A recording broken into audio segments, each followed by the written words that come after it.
Oke, Assalamualaikum warahmatullahi wabarakatuh. Gimana guys? Sudah siap untuk belajar UTBK? Saya dengan Mas Siska Nova hari ini akan meng-share banyak hal tentang bahasa Inggris. Nantinya kita akan belajar bersama dengan materi-materi yang berikut ini akan saya share. Sudah ready? Kita mulai. Oke, di materi yang pertama ini teman-teman kita akan bahas tenses ya. Let's get this ready ya. Oh iya, link deskripsinya ada kalau nggak salah. Jadi kalau nggak salah sih teman-teman download, nanti sekalian dapat materi untuk tensesnya. Oke, nah kita mulai ya. Tenses teman-teman tahu ada 3 bentuk dasar, yaitu bentuk present saat ini, kemudian past lampau, sama bentuk future yang akan datang. Nah di 3 bentuk dasar tenses ini memiliki bentuk simple, continuous identik dengan verb ing yang kita mengartikan continuous itu adalah sedang, kemudian perfect identik dengan verb 3 kita mengartikannya sudah, telah, atau pernah ya ketika positif. Kalau negatif maka kita mengartikannya belum. Kemudian yang terakhir adalah perfect continuous. Nah telah sedang yang mungkin ketika dalam mother language kita it's not appropriate, right? But in English it exists. Ya, kita mulai dari bentuk simple present. Teman-teman bisa lihat di situ ketika simple present maka identik dengan verb 1 atau verb 1 yang ditambah huruf s atau is. Atau yang saya kasih tanda bintang yaitu be1. B1 adalah is, am atau are. Keterangannya teman-teman bisa lihat di sebelah kanannya. B1 adalah is, am, are termasuk pemakaiannya untuk subjek apa aja. Kemudian verb 1 dan verb s termasuk juga untuk auxiliary-nya do, does, have, has. Oke. Next kita ke simple past identik dengan verb to. Kemudian kalau to be-nya to be 2 yaitu ada was sama were. Next ke simple future. Simple future kita punya 2 pola ya. Sebenarnya 3. Cuman yang pertama adalah pakai shall, verb 1. Shall itu is not really common ya, karena memang shall hanya dipakai untuk subjek I dan we. Nah, keterangan di sebelah kanannya ada. Jadi nggak terlalu populer, walaupun ada. Yang paling populer ya pasti pakai will, verb 1 atau going to. The difference between will sama going to adalah ketika teman-teman melakukan sesuatu itu spontan maka pakai will, tapi ketika sudah planned, sudah direncanakan pakai going to. Oke, next kita ke bentuk continuous. Continuous identik dengan verb ing. Ketika saya mengatakan identik maka semua bentuk present, past atau future ada verb ing-nya. Yang membedakan adalah auxiliary depannya. Jadi ketika present dia memakai be1, to be1 yaitu is, am, are. Ketika past tense dia pakai was sama were, ketika future pakai will be. Dan ketika teman-teman bikin kalimat nih, saya sedang saat ini sedang lapar ya, berarti pakai present continuous. Saat ini present continuous sedang. Jadi ketika intinya kalau bikin kalimat yang dalam bahasa Indonesia artinya sedang, maka memakai tenses bentuk continuous. Next kita ke bentuk perfect. Perfect tadi dikatakan di awal bahwa kita mengartikannya sudah, telah, pernah ketika kalimatnya positif. Kalau kalimatnya negatif kita mengartikannya belum. Nah identiknya dengan V3, verb 3 ya. Jadi semua bentuk perfect baik itu present, past ataupun future semua ada verb 3-nya. Yang membedakan adalah auxiliary-nya. Ketika present teman-teman bisa lihat di situ memakai auxiliary have atau has. Penggunaan have atau has bedanya teman-teman bisa lihat di sebelah kanannya untuk subjek-subjek tertentu ya. Have untuk they, we, I, you atau plural yang jamak yang jumlahnya lebih dari 1. Kemudian kalau has dipakai untuk he, she, it atau singular yang jumlahnya 1. Oke. Next ke past perfect. Had V3 ya. Bentuk lampaunya dari have ya pasti had. Kemudian future perfect will have verb 3. Dan yang paling terakhir adalah perfect continuous ya. Auxiliary yang dipakai sama persis dengan bentuk perfect, cuman belakangnya dia memakai been verb ing. Biasanya perfect continuous itu adalah tenses yang membutuhkan durasi waktu, menyatakan apa ya, lebih membutuhkan keterangan waktu daripada bentuk perfect. Ketika seumpama ini teman-teman habis melakukan sesuatu, selesai, dan antara selesai dan mengucapkan peristiwa atau kegiatan yang barusan kamu lakukan, pakai aja bentuk perfect. Keterangan waktunya nggak usah, nggak apa-apa. Contoh, I have eaten, saya sudah makan. saya sudah selesai makan, ya, dan kemudian saya ucapkan. Timingnya mepet dengan selesainya saya melakukan sesuatu. Jadi itu pakai bentuk perfect. Beda kalau kamu sudah makan kemudian kamu katakan besoknya. Nah, berarti sudah masuk ke bentuk simple past. Oke? Nah, cara ngerjakan soal tenses yang pertama, teman-teman bisa lihat di bawahnya tabel ringkasan dari predikat tenses tadi. Pertama dengan melihat time sinyal, keterangan waktunya. Ketika simple present bisa pakai kata jadi ketika ada kata today, every, it can be every day, every week, every month, every time, once a week, twice a month, or 3 times a day, yang menyatakan habitual activity that you do, yang kamu lakukan secara terus menerus, yaitu berarti pakai simple present. Atau ketika kalimat itu nggak ada time sinyal, maka kita generalisasi masuk ke bentuk simple present. Atau ketika teman-teman ketemu dengan adverb of frequency, ya, always, often, usually, generally, sometimes, rarely, or never. Oke? Next ke present continuous, saat ini sedang. Nah, biasanya memakai kata now or right now, sekarang, at this time, at the moment, at present. Atau di situ ada kata kalimat perintah, yang nggak semua kalimat perintah sih, rata-rata adalah kata look or listen. Jadi ketika teman-teman diminta untuk melihat atau mendengar, maka saat pembicaraan sedang terjadi sesuatu. Jadi ketika sedang terjadi pada saat pembicaraan atau saat ini, berarti mengacu ke present continuous.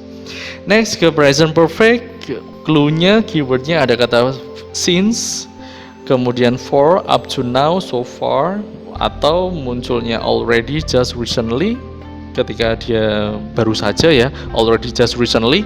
Kalau belum berarti yet. Nah, khusus untuk kata since, ya, ketika yang ditanyakan sebelumnya since, maka teman-teman bisa pakai present perfect, ya, atau present perfect continuous. Keterangan di bawahnya tuh, karena present perfect continuous juga memakai time sinyal since dan for, mirip, ya.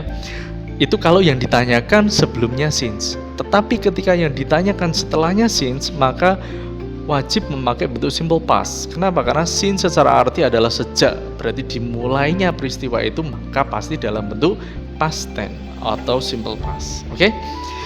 Present perfect continuous tadi barusan saya sudah singgung, bisa memakai since atau for. Next, simple past, seringnya pasti yesterday, last, ago, this morning, tadi pagi, atau ada preposisi in yang diikuti oleh tahun. Next, past continuous. Kalau past continuous, sebenarnya teman-teman bentuk past itu yang bisa berdiri dalam satu kalimat itu hanya bentuk simple past. Future juga sama, dua pola, simple future sama future continuous. Nah, di kotak atas, ya, balik lagi yang atas, yang dia saya cetak tebal dari mulai past continuous, past perfect continuous, kemudian future perfect serta future perfect continuous. Itu adalah kalimat yang nggak bisa berdiri sendiri, jadi harus ada anak kalimat, oke, independent clause-nya. Nah, nanti kita akan bahas setelah kita menyelesaikan time sinyal. Kenapa sih harus pakai kayak gitu? Ya, karena memang that is the rules, oke. Kita ke past continuous, ya. Nah, teman-teman kayaknya nggak asing ya dengan time sinyalnya past continuous. Kenapa? Karena dia memakai time sinyalnya simple past, kemudian ada specific time, atau bahasa mudanya ada jamnya. Jadi seumpama cuma yesterday misalkan, I met her yesterday, saya ketemu dia kemarin. Tapi ketika ada spesifikasi waktu, kemarin jam sekian, maka masuknya ke past continuous. I was meeting her yesterday at 7 p.m. Saya sedang ketemu dia kemarin jam 7. Nah, that is the difference, oke? Next ke simple future. Ada tomorrow, next, later, tomorrow, tonight. Nah, kemudian future continuous polanya mirip dengan past continuous. Dia memakai time sinyalnya simple future yang ada tambahan specific time, ya. Oke. Next, bawahnya adalah pemakaian to be berdasarkan subjeknya, pemakaian verb auxiliary berdasarkan subjeknya. Oke, teman-teman bisa pelajari sendiri. Nah, ini yang tadi sempat saya singgung di awal, kalimat yang they need independent clause ya, atau combined sentence, penggabungan kalimat. First thing first ya, rulesnya, aturannya, ketika past tense, mau apapun itu bentuknya, mau simple, mau continuous perfect or perfect continuous, ketika dia past tense maka harus berpasangan dengan sama-sama bentuk past tense. Teman-teman bisa lihat di situ past sama past. Jadi ketika ada clue when, while, when, by the time ya, or before, after. Sebenarnya sih kalau before after bisa dipakai dalam bentuk present juga sih, nggak mesti past, tergantung pasangannya. Nah, kita fokusnya ke bentuk when, by the time ya. Ketika diikuti sama bentuk simple past, oke. Ketika setelahnya when atau by the time, belakangnya teman-teman menemukan predikat bentuk simple past, maka ada 3 opsi. Bisa past continuous, to be 2 verb ing, kemudian past perfect, had verb 3, atau past perfect continuous, had been verb ing. Yang perlu diingat tadi teman-teman, ketika perfect continuous dia tenses yang membutuhkan durasi waktu, ya kan, ada keterangan waktu tambahan. Biasanya kalau di soal adalah kata for yang menyatakan durasi waktu tambahan. Nah, kalau ada for, oke, jelas pakai perfect continuous. Tapi kalau nggak ada, nah maka bisa 2 opsi, past continuous atau past perfect. Teman-teman mainkan arti. Ingat, senjata terakhir ketika kita belajar second language, is not our mother language, second language, itu adalah arti. Mau bahasa apapun tetap endingnya adalah arti. Itu senjata terakhir, oke? Ketika teman-teman mengartikan kok kontekstualnya lari ke sedang ya, maksudnya menyatakan peristiwa yang sedang terjadi, maka ke past continuous. Tetapi ketika telah berarti ke past perfect. Detailnya nanti kita akan bahas di soal ya, nanti akan saya pilihi soal yang ketemu dengan past continuous dan past perfect serta past perfect continuous. Oke, next. Last poinnya, poin terakhirnya di situ adalah future sama present. Jadi ingat, ketika past ketemunya harus sama-sama past, tapi ketika dia present maka bisa berpasangan dengan present atau future. Nah, ketika ada when atau by the time or by then followed by simple present, verb 1 or verb 1 plus s or es or to be present is am atau are, maka sebelumnya bisa future perfect or future perfect continuous. Yang tadi sempat saya singgung, perfect continuous tenses yang membutuhkan keterangan waktu tambahan. Biasanya ketika di soal muncul kata for, oke? Jadi ketika di belakangnya simple past, maka depannya harus dalam bentuk past tense. It can be continuous, perfect or perfect continuous. But if simple present, mereka berpasangan dengan bentuk future perfect or future perfect continuous. Oke, for detail kita akan bahas latihan soal tenses, lalu habis itu kita bahas readingnya. Oke, see you. Oke, materi yang pertama kita akan bahas tentang tenses. Perlu teman-teman ketahui bahwa untuk memahami reading tetap kita membutuhkan grammar ya. Oke, di materi yang pertama ini teman-teman bisa lihat di tenses nomor 1 halaman 1. Oke, kita bahas ya. Oh dear, I forgot to bring my dictionary. Di sini penggunaan tenses dia memakai kata forgot. Nah, teman-teman amati aja pada verbnya atau predikatnya. Di sini forgotnya adalah verb to. Kemudian kalimat selanjutnya, that's all right. That itu singkatan dari that is yang merupakan bentuk present.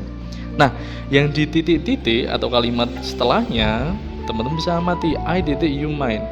Berarti cara pertama untuk mengerjakan soal tenses, teman-teman bisa lihat di materi yang tadi saya share ya, di materi yang di sebelahnya teman-teman bisa dilihat di situ bisa menggunakan time signals atau penanda tenses. Apakah ketika dia lampau memakai past tense, kalau sekarang memakai present, kalau lampau kalau masa mendatang berarti future.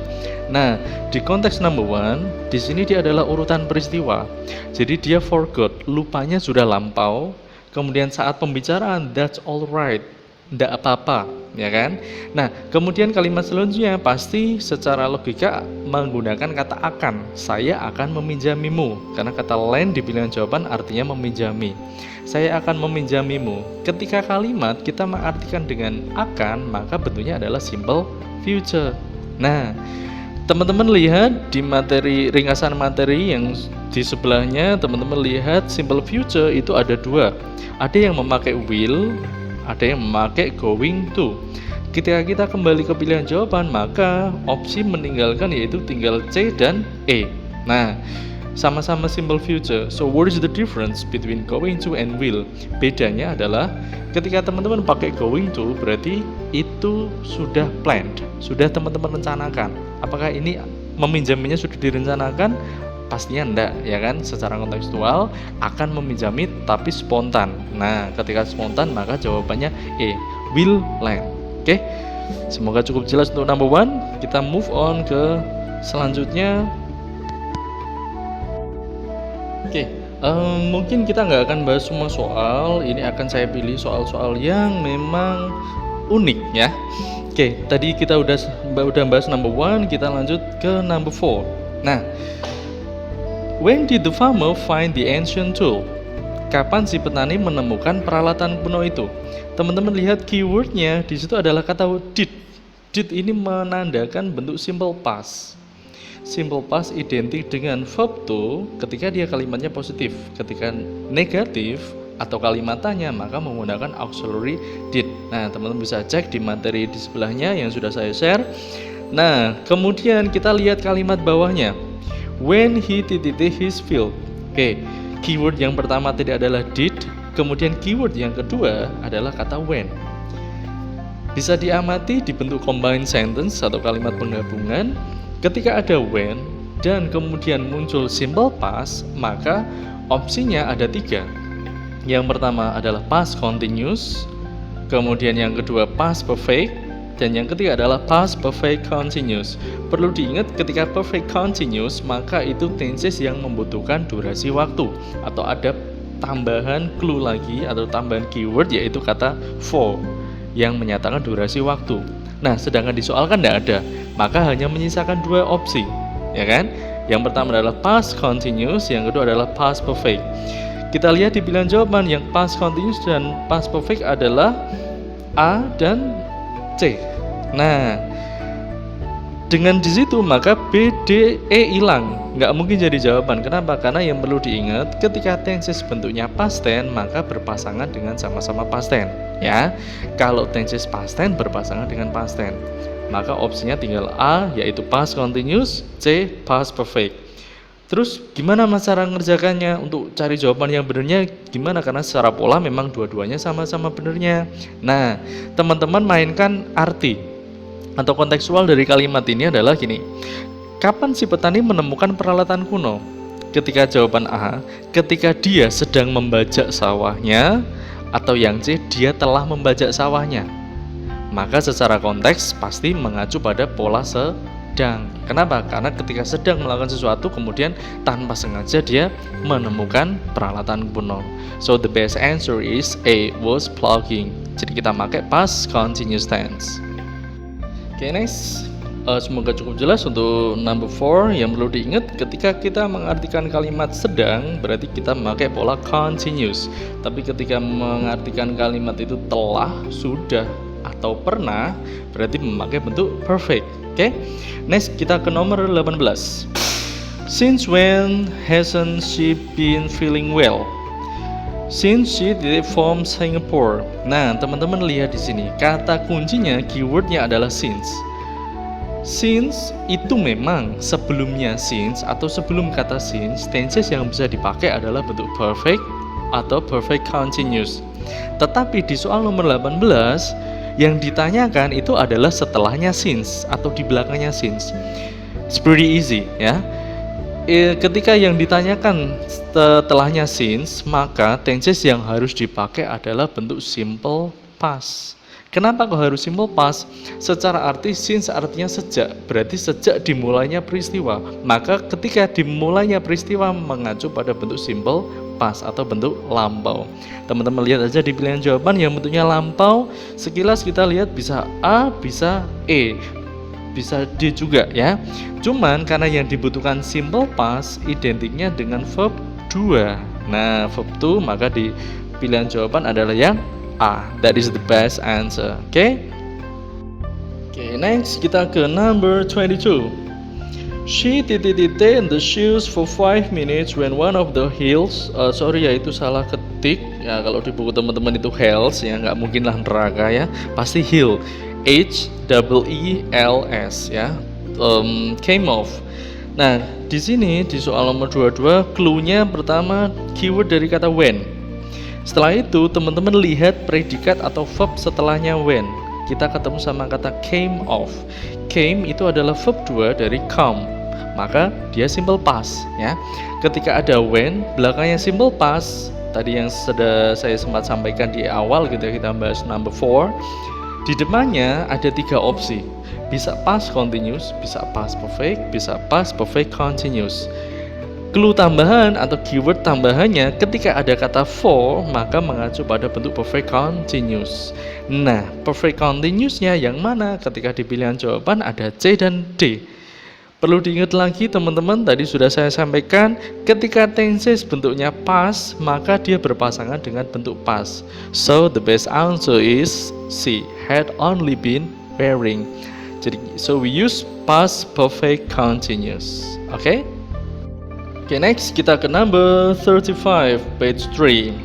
The burden of economic problems, the majority of Indonesian people. Nah, ketika teman-teman di sini sebenarnya perpaduan antara tenses dan Concord and Agreement. Ya, sebelumnya nanti kita akan bahas Concord Agreement di video yang selanjutnya. Cuman soal ini unik, kenapa? Karena perpaduan antara tenses dan Concord Agreement. Secara keseluruhan sebenarnya subjek itu adalah dari kata the burden of economic problems. Oke? Jadi yang ditanyakan adalah predikatnya. Nah, dari subjek yang panjang ini teman-teman bisa amati. Dari kata the sampai problems, di situ tengah-tengah teman-teman menemukan ada kata of. Of itu merupakan preposition. Ketika pada subjek yang panjang dan di situ ada preposition di tengahnya, maka kata benda setelah preposition, jadi noun setelah preposition itu dianggap tidak ada. Nah, maka yang jadi acuan subjek itu adalah the burden atau noun sebelumnya preposition. Kita lihat dari kata the burden ya, kan nggak ada s-nya tuh. Nah, kalau nggak ada s-nya maka dianggap bentuk singular. Kalau singular, oke, teman bisa lihat di materi yang di sebelahnya bahwa kalau dia singular maka memakai verb 1 yang ditambah s atau is ketika simple present, to be-nya memakai is ketika simple present, kemudian kalau simple past dia memakai was, ya kan? Untuk auxiliary present dia memakai does, atau untuk perfect dia memakai has. Nah, dengan pemilihan seperti itu ya, teman-teman lihat di materi yang tadi saya share di sebelahnya, maka kita bisa ambil jawabannya adalah D, has frustrated. Oke, kenapa kok bukan yang lain? A, dia plural, ya kan, jamak, padahal di tadi yang sudah saya jelaskan mengacunya adalah dari kata the burden yang jumlahnya singular. Oke, kemudian R juga berlaku sama karena R untuk bentuk plural. Nah, kemudian C, is memang nyambung, cuman di soal sudah ada subjek. Dalam satu kalimat nggak mungkin ada double subject. Oke? Oke, next kita latihan reading ya. Kita loncat ke halaman 108. Oke? Sudah dibuka teman-teman? Nah, kita ke nomor cantik nih, 777 ya, diambil dari soal SIMA UI tahun 2017. Langsung aja kita hajar soalnya. According to the text, which of the following statement is false? Keywordnya dari soal adalah false. Teman-teman ketika based on text, yang pertama teman-teman harus paham dengan yang diminta oleh di soal ya. Soalnya tuh minta apa sih? Karena di sini yang diminta false, oke, pernyataan yang salah. Maka kita cek dari yang A.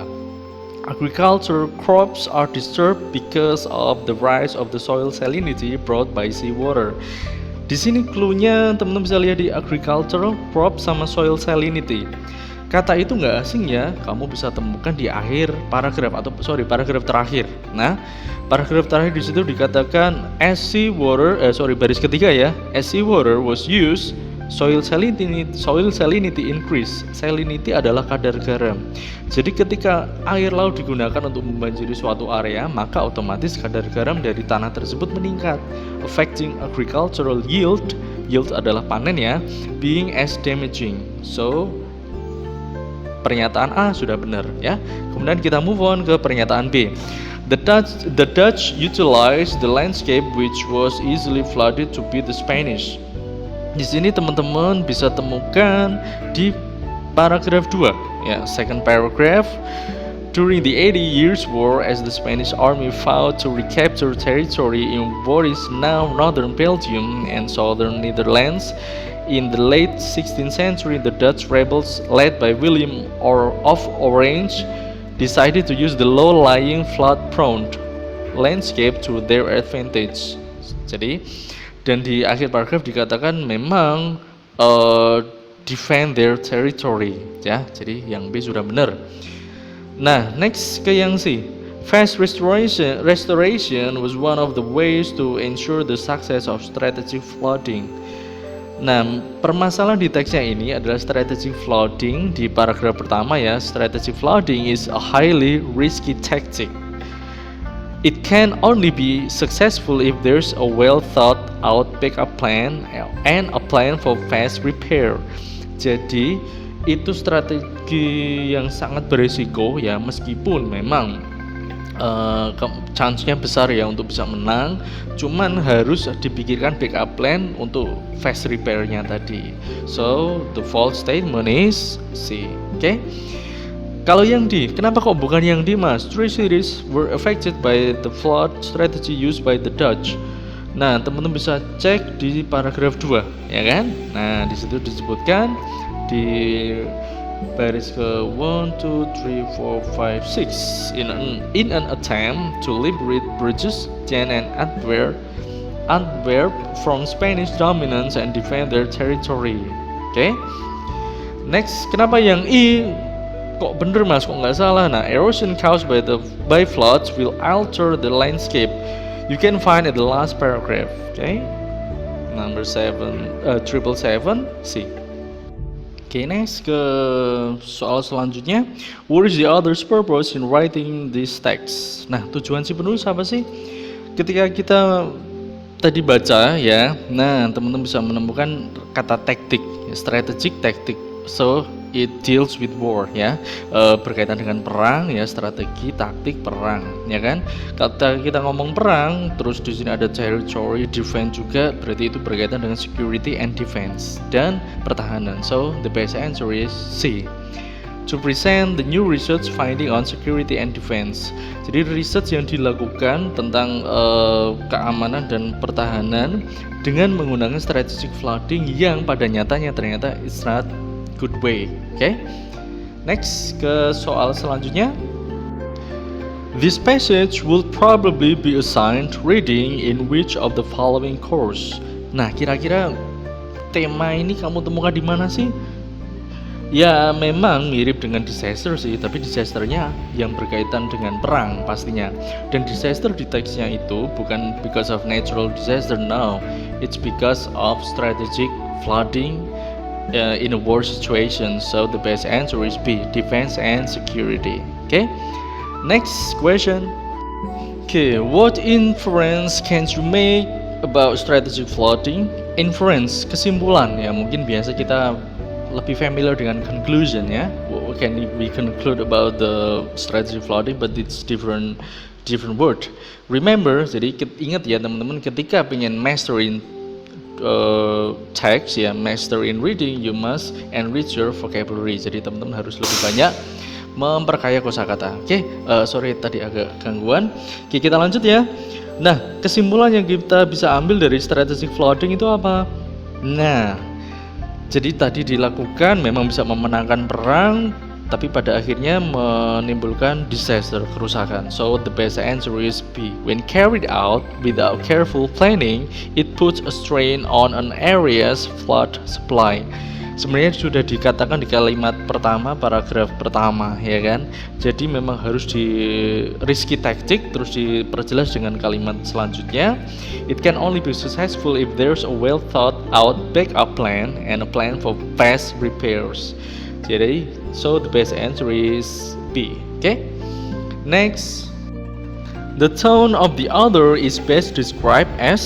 Nah, kira-kira nuansa dari si penulis ketika menuliskan teks ini apa sih? Ya, karena di sini membahas tentang disaster ya, caused by human of course, or destroyed ya. So the best answer is B, disastrous. Okay, that is for today. Oke, gimana teman-teman setelah kita tadi membahas tentang tenses? Ternyata nggak sulit ya. Wah, semuanya memang butuh waktu dan proses untuk memahami, serta yang paling penting adalah latihan soal. Oke. Nah, selanjutnya kita kembali lagi ke materi tenses ya. Tadi kita udah nyoba beberapa soal kayak number 1, number 4. Nah, kali ini kita akan nyoba soal-soal yang di page 1 ya. For number 2 until number 9 perhaps it's will be enough. Kita coba number 2 ya. Silahkan teman-teman buka kembali halaman 1. Oke, sudah ready ya number 2. Nah, kita bahas number 2. When you arrive on the 6th floor, ketika kamu nyampe di lantai 6, di situ teman-teman lihat predikatnya arrive. Arrive adalah verb 1. Ketika dia verb 1, maka tensesnya adalah bentuk present. Oke. Give my note to the secretary. Kasih catatan saya ke sekretaris. And she you to my office. Dan dia titik-titik kamu ke kantorku. Nah, untuk nomor 2 ini sebenarnya cara ngerjakannya sama dengan nomor 1. Dia merupakan urutan logis suatu peristiwa. Jadi ketika kamu nyampe di lantai 6, kasihlah catatan saya ke sekretaris, lalu dia akan. Nah, kalau kita mengartikan dalam bahasa Indonesia kan seperti itu. Ketika kita mengartikan menjadi akan, maka tensesnya mengacu pada bentuk simple future. Ingat, simple future pasti ada will. Nah, teman-teman lihat di pilihan jawaban dari A sampai E, yang ada kata will adalah yang ya D, will direct. So the best answer is D.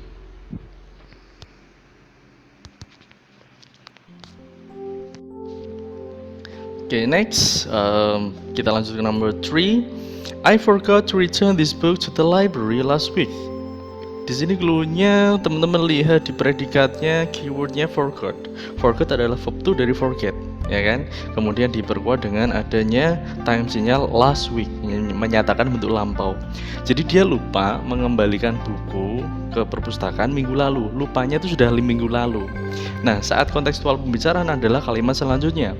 Well, I'm afraid you a fine when you return it. Saya khawatir kamu titik-titik a fine, fine-nya itu diartikan denda ya, ketika kamu mengembalikannya. Berarti dari kontekstual urutan peristiwanya, urutan logis peristiwanya, dia sudah mengembalikan belum? Belum, ya kan? Nah, terus ketika dia mengembalikan, pasti dia akan. Nah, karena kan belum dikembalikan, berarti akan kena denda gitu. Nah, ketika kita larinya ke akan, maka tensesnya adalah simple future. Nah, simple future clue-nya tadi adalah kata will. Oke, kita cek dari pilihan jawaban ya. A sampai E yang ada kata will adalah ya D, will have to pay. Jadi saya khawatir kamu akan harus membayar. Jadi ketika ada have to, has to, had to, maka sama dengan must. Jadi diartikan harus. Oke. Next kita ke number 5. Karena number 4 kan udah. Number 5, you could not get a room at the beach hotel because he reservations. Di sini clue-nya adalah kata could ya. Ingat, could itu merupakan bentuk lampau dari can. Kalau dia bentuk lampau berarti past tense. Kalau dia past tense, past itu harus berpasangan dengan past. Oke. Nah, jadi clue-nya past harus berpasangan dengan past. Oke, sekarang kita lihat dari pilihan jawaban yang cirinya bentuknya bukan past tense, pasti salah ya. Kita lihat yang A ada would ya, bentuk lampau dari will. Oke. Kemudian yang B ada kata had, bentuk lampau dari have. Oke. Kemudian yang C do not, ingat do itu auxiliary bentuk present, jadi nggak mungkin ya, karena past pasangan dengan past. C nggak mungkin, D ada were, oke. E nggak mungkin karena ada have. Nah, jadi pilihan jawaban menyisakan A, B, sama D yang merupakan ciri dari bentuk past tense. Oke. Nah, terus gimana Mas ini jawabannya? Gampang aja. Kita mainkan arti ya, karena urutan logisnya peristiwa kan gini. Kita nggak bisa mendapatkan sebuah kamar di beach hotel karena dia, kalau yang A akan tidak membuat pemesanan, kalau yang B belum membuat pemesanan, kalau yang D tidak sedang membuat pemesanan. Maka secara kalimat lebih tepat adalah belum, ya kan? Ketika belum, ya maka mengacunya pada bentuk past perfect, ya kan? Jadi ketika kalimat kalau perfect itu kalau positif kita mengartikannya sudah, telah, atau pernah, atau baru saja.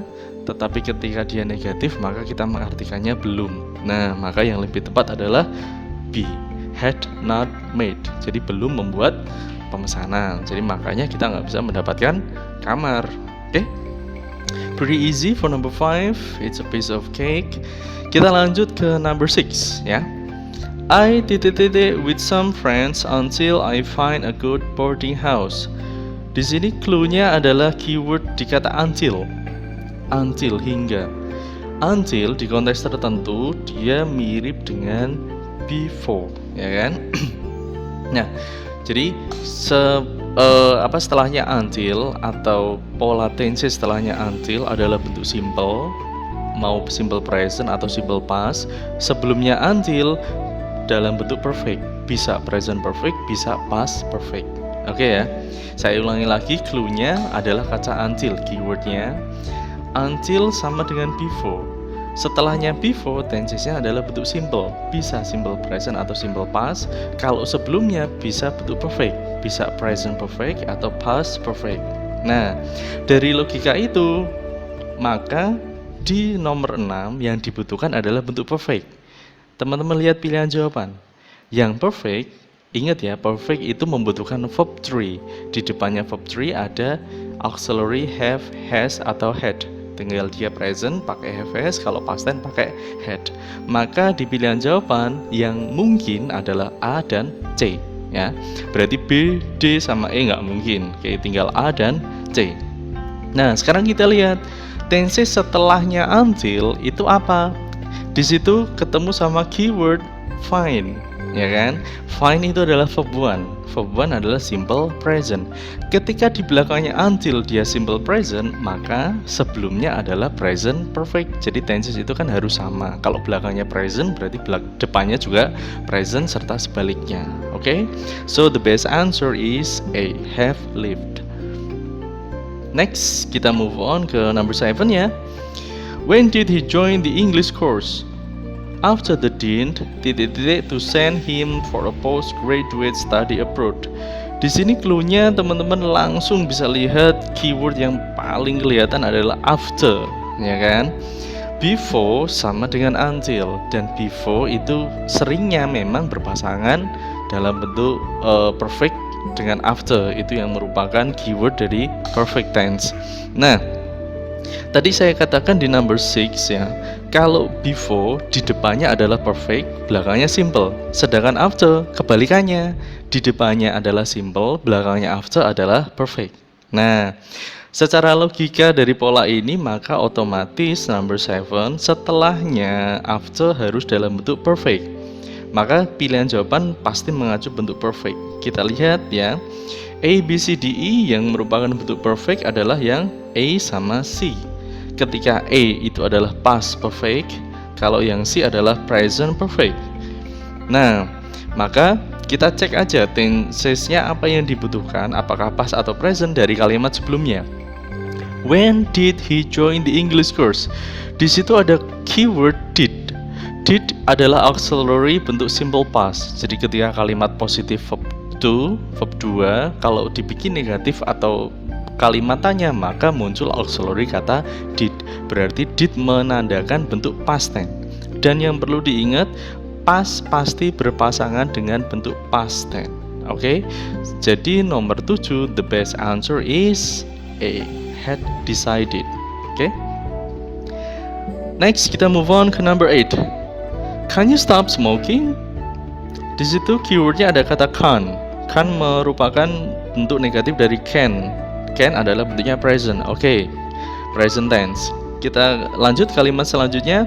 It's hard. It is. Is berarti present juga. I for several months but I haven't succeeded. Teman-teman lihat setelahnya kata but akan ketemu sama predikat haven't. Have itu adalah bentuk present.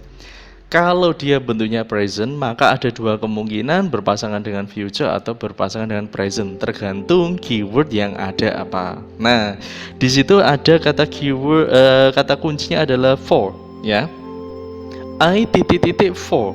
For di sini bukan diartikan untuk ya, atau diartikan karena memang kata for itu artinya bisa tiga, bisa untuk, bisa karena, bisa selama, tergantung setelahnya for diikuti apa. Seumpama setelahnya for diikuti bentuk waktu, time ya, seperti di soal for several months, maka for-nya diartikan selama. Tetapi ketika diikuti kata benda, misalkan for you, berarti for-nya diartikan untuk. Tapi ketika diartikan diikuti sama sebuah klausa, misalkan for coming late, nah berarti for-nya diartikan karena. Di soal nomor 8, teman-teman lihat setelahnya for followed by times, diikuti sama oleh waktu ya kan. Berarti kata for ini diartikan selama. Kalau ada tambahan for, kayaknya langsung mengacu pada tenses yang bentuknya apa? Perfect continuous, ya kan? Karena perfect continuous tenses yang membutuhkan keterangan waktu detail yang menyatakan durasi. Nah, selama beberapa bulan. So the best answer, ya, you can see the only perfect continuous pattern in the option is only C. Jadi yang satu-satunya bentuk perfect continuous hanyalah yang have been trying. Oke? Okay, the last we discuss about number 9. There were no people in the village when the fire broke out. Di situ clue-nya ada kata keyword were sama broke out. Ya, were merupakan to be dua, yaitu bentuk simple past. Kemudian broke adalah verb to, ya, bentuk simple past juga. Oke, dari sini kita bisa pastikan ya, pilihan jawaban yang dia bukan past tense pasti salah. Ya kan? Yang kelihatan adalah yang E. Ya, E itu pasti salah. Kenapa? Ada kata are. Are merupakan ciri dari bentuk present tense. Kemudian A juga tidak mungkin. Kenapa? Karena verb ing itu nggak bisa berdiri sendiri, karena dia harus berpasangan dalam continuous berpasangan dengan to be di depannya, kecuali dalam bentuk participle. Jadi kemudian ditambah lagi juga ada D. D itu pakai have ya. Ingat, kenapa kok jawaban A, D, dan E hilang? Karena ada were sama broke. Dia verb to, dia simple past, dan past berpasangan dengan past. Jadi menyisakan pilihan jawaban B sama C. Nah, kita lanjut. That's right, they titik-titik in their rice field. Mereka titik-titik di ladang atau di sawah. Nah, terus ini gimana mas jawabannya? Apakah telah bekerja yang B ya, past perfect, atau yang C, past continuous, sedang bekerja? Nah, untuk menjawab, karena secara pola memang B sama C benar, tapi ingat kalimat itu kan secara arti harus logis. Lah teman-teman lihat, baca lagi kalimat sebelumnya, yaitu there were no people. Tidak ada seorang pun. Kalau nggak ada seorang pun ketika terjadi suatu peristiwa, berarti mereka sedang berada di tempat lain. So the best answer is C. They were working. Mereka sedang bekerja. Oke? Nah, itu untuk latihan soal bersamanya ya, untuk materi tenses. Nah, selanjutnya teman-teman mandiri bisa dicoba kerjakan soal yang based on tenses yang belum dibahas tadi. Nah, nanti kalau sudah, kita bisa bahas bareng-bareng via online. Oke? Thank you. Oke, setelah teman-teman tadi nyoba latihan soal-soal tenses yang cukup menyenangkan ya, challenging. Nah, kita lanjut lagi latihan soal reading. Reading tadi teman-teman sudah kita bahas bersama di halaman 108 for number 777 until 781. Oke, sekarang kita latihan reading di halaman 107 ya, 107 start from number 773 until 776. Okay, it's only 4 number and really much ya. Dan teman-teman bisa dicoba kerjakan. Saya kasih clue-nya ya, keywordnya. Pertama, ketika based on reading, teman-teman harus pahami yang diminta soal apa, ya kan? Kemudian yang kedua, tetap harus nggak ada istilahnya based on reading nggak baca, nggak mungkin. Tetap teman-teman harus membaca teks, tapi bacanya smart reading ya, baca yang pinter. Baca pinter itu gimana sih mas? Perpaduan antara speed reading ya sama comprehensive in advance. Jadi mereka teman-teman baca dengan cepat serta comprehend. Ingatlah posisi kata itu ada di paragraf mana.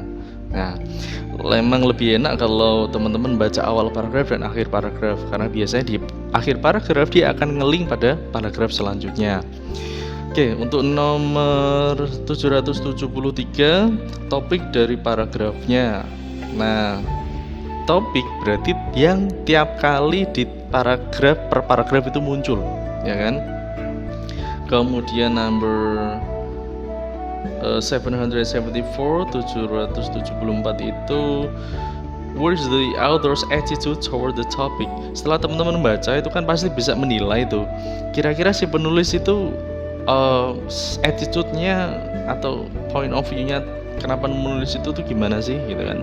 Apakah dia consistent, confident, calm, critical, or curious ya.